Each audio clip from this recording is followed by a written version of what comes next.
प्रशांत किशोर ने लालू प्रसाद यादव के ऊपर टिप्पणी करते हुए कहा था कि दरअसल लालू प्रसाद यादव जो हैं वे अपनी जाति की राजनीति नहीं करते, मतलब यादव जाति की नहीं बल्कि अपने परिवार की राजनीति करते हैं। और इसके पीछे जो तथ्य उन्होंने रखा था, उन्होंने ये बात स्पष्ट किया था कि अगर लालू प्रसाद यादव जाति की ही राजनीति करते तो यादव जाति से किसी गरीब होनहार लड़के को उठाकर सीएम पद का प्रत्याशी बनाते, यानी बिहार के मुख्यमंत्री की गद्दी पर उस युवक जो यादव जाति का होता, होनहार होता, तेज होता, जिसे राजनीति की ज्यादा समझ होती, उसे वो प्रत्याशी बनाते। लेकिन ऐसा नहीं है। लालू प्रसाद यादव अपने बेटे को सेट करने के लिए पूरी राजनीति आज भी कर रहे हैं। अब देखिए, इस वीडियो में हम विशेष करके परिवारवाद और उससे घिरी हुई उन तमाम राजनीतिक पार्टियों का जिक्र करने जा रहे हैं।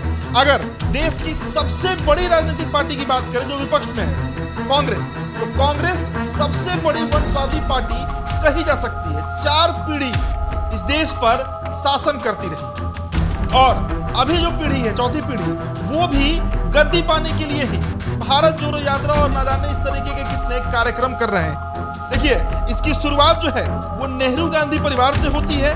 पंडित जवाहरलाल नेहरू से शुरू हुई परंपरा इंदिरा गांधी, संजय गांधी, राजीव गांधी से होते हुए अब राहुल गांधी और प्रियंका वाड्रा तक पहुंच चुका है। संजय गांधी की पत्नी मेनका गांधी और वरुण गांधी की सियासत में दबदबा रखते हैं, यानी देश की सबसे जो पुरानी पार्टी है उसमें सबसे अधिक परिवारवाद हावी है। और शायद यही कारण है कि आज कांग्रेस का ये असर हो गया है।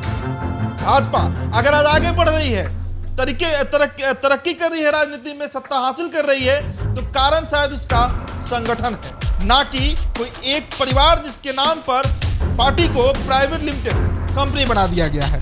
अब देखिए, अगर हम बात करें एक ऐसे नेता की, इसके बीच में आपको एक उदाहरण दे देते हैं, एक ऐसे नेता की जिन्होंने परिवारवाद के इस मिथ को तोड़ा था, भारत के भूतपूर्व प्रधानमंत्री चंद्रशेखर सिंह। जी हाँ, साल 1989 में लोकसभा के चुनाव हुए तो चंद्रशेखर ने 2 जगहों से अपनी पर्ची जो होती है उसे दाखिल किया था। एक तो बलिया जो उनकी पारंपरिक सीट रही है और दूसरी बिहार का महाराजगंज सीट। दोनों जगह से चंद्रशेखर चुनाव जीत गए और उन्हें एक सीट छोड़नी थी।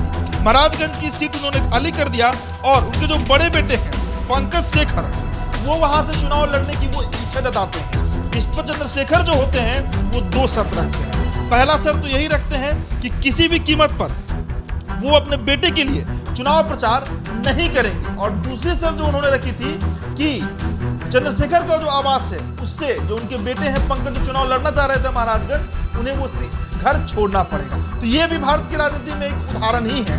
अब उन पार्टियों का फिर से हम जिक्र कर लेते हैं जो परिवारवाद से घिरी हुई है। अब देखिए, लालू और मुलायम की बात करते हैं। सबसे पहले लालू प्रसाद यादव अपने सिर्फ लालू के परिवार की अगर आप बात कीजिए तो उनकी पत्नी राबड़ी देवी जो कि बिहार की पूर्व सीएम भी रही, फिलहाल एमएलसी है।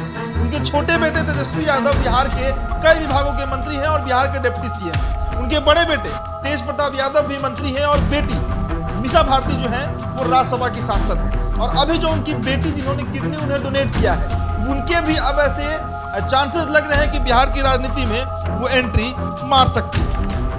अगर आप बात कीजिए मुलायम सिंह यादव की, तो मुलायम सिंह यादव का पूरा परिवार, उनके बेटे, उनकी बहू, उनके भाई, लगभग सभी लोग राजनीति में किसी ना किसी बड़े संवैधानिक पद पर बैठे हुए मिलेंगे आपको। इसके बाद ममता बनर्जी की अगर हम बात कर ले तो ममता बनर्जी का कोई अपना मतलब वंश तो नहीं, अपना औलाद तो नहीं, लेकिन उनके जो भतीजे हैं अभिषेक बनर्जी, उन्हें बजाते सांसद बनाती है वो।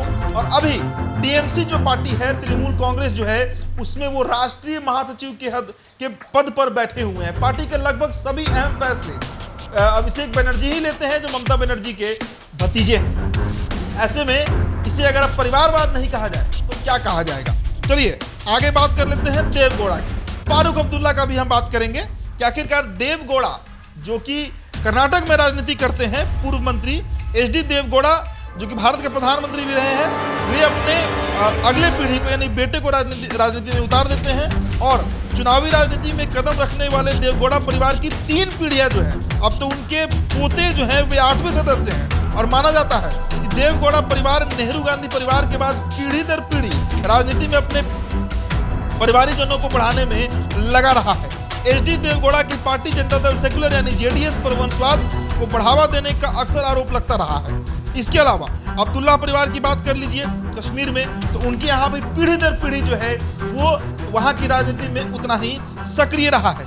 तमिलनाडु में एमके स्टालिन ने भी अपने बेटे उदयनिधि को मंत्री बना दिया और राजनीति में उदय का प्रवेश ही 2019 में हुआ। करुणानिधि की बात करें तो उनके परिवार की तीसरी पीढ़ी के नेता उदयनिधि है। कर्नाटक में वंशवाद की राजनीति ने तो कमाल ही कर दिया। जम्मू कश्मीर में नेशनल कॉन्फ्रेंस के नेता फारूक अब्दुल्ला के बेटे उमर अब्दुल्ला ने अपना वारिस बनाया।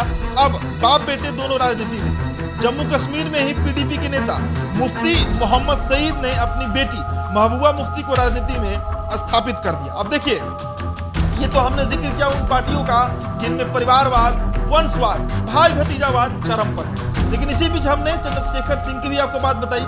अब एक ऐसी पार्टी है भारतीय जनता पार्टी जो यूपी चुनाव में एक मॉडल लेकर आती है, एक परिवार को एक ही टिकट। और इसके बाद अगर बीजेपी में एक आध नेताओं को हम छोड़ दें जैसे राजनाथ सिंह, तो लगभग सभी नेता ऐसे हैं जिनके परिवार में किसी एक व्यक्ति को ही अगर टिकट मिलना है तो या तो पिता को मिलेगा या पुत्र को मिलेगा, या अगर कोई बेटी को दिलवाना चाहता है टिकट तो उन्हें मिलेगा। मतलब एक परिवार से कोई एक ही सदस्य जो है वो चुनाव लड़ सकता है, मंत्री बन सकता है, विधायक बन सकता है, सांसद बन सकता है, या कोई भी बड़ा संवैधानिक पद जो है वो ले सकता है। तो कहीं ना कहीं बीजेपी जो है वो एक लकीर खींचने का प्रयास इस पूरे प्रकरण में जरूर कर रही है।